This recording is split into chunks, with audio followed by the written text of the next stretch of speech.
Hey friends, happy Tuesday morning. It is going to be a beautiful, beautiful day. Hey guys, I just wanted to share something that was on my heart this morning, something that I really, really hope blesses you. Had a very timely Bible study in light of a concept that I'm teaching right now in one of my wellness classes, and that is how to calm your anxious thoughts and your anxious spirits by replacing screen time with lean time, because it all comes back to the Bible, right? And what I mean by lean time is getting away from the TV, getting away from social media, getting away from your phone, and getting outside into nature, and whether by running or walking, just getting outside, because science has shown that we get dopamine hits from this, right? So that means it helps to calm our heart and our mind.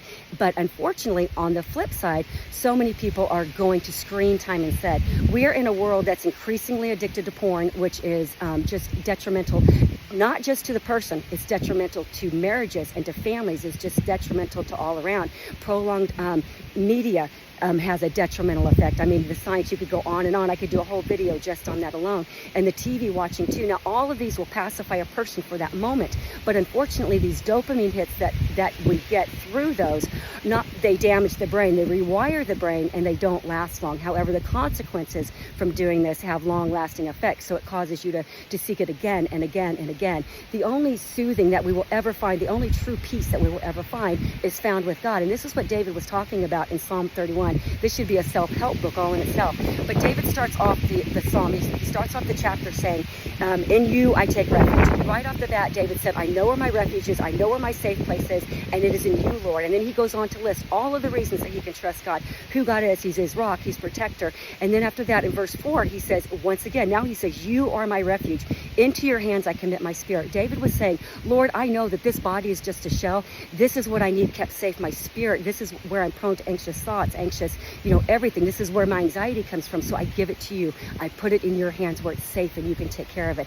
With that, and then he goes on to list everything that's going on. He wasn't just, he knew that God knew what was going on in his life, but for him, he needed to speak it out loud, probably more for him. But he says, he goes on to say exactly what's going on. People are coming at me. This is how my spirit feels, Lord. This is how I feel, and I need you to help me with this. But then we get to verse 15, and he says, my times are in your hands. After saying this, after laying it all on the table, saying, Lord, this is what's going on, he reminds himself again, my times are in your hands. Summer, winter, spring, fall. Nothing would happen to David outside of the hand of God. And he didn't have Romans 8:28 that tells us that God works all things for the good of those who love him and are called according to his purpose. But he could look back on his life and see that how every trial, every temptation, everything that he went to, when he repented and he turned to God and he trusted God, that God worked it for his good and drew him closer to God. So he knew with all confidence that he could say this. So guys, this is the deal. There's two ways to soothe. We can do it through Christ, or we can do it through man. And I tell you what, the other one has no long-lasting effects. And let me tell you one more thing, if you want a double whammy. Going to Bible study, and I will tell you this from the viewpoint of a longtime Christian runner, you get the same dopamine hits on Bible study as you do with walking and running. So if you combine them together, it's a guaranteed recipe for success. So guys, I really, really hope that blesses you, and I hope it inspires you to get into the Word each and every day.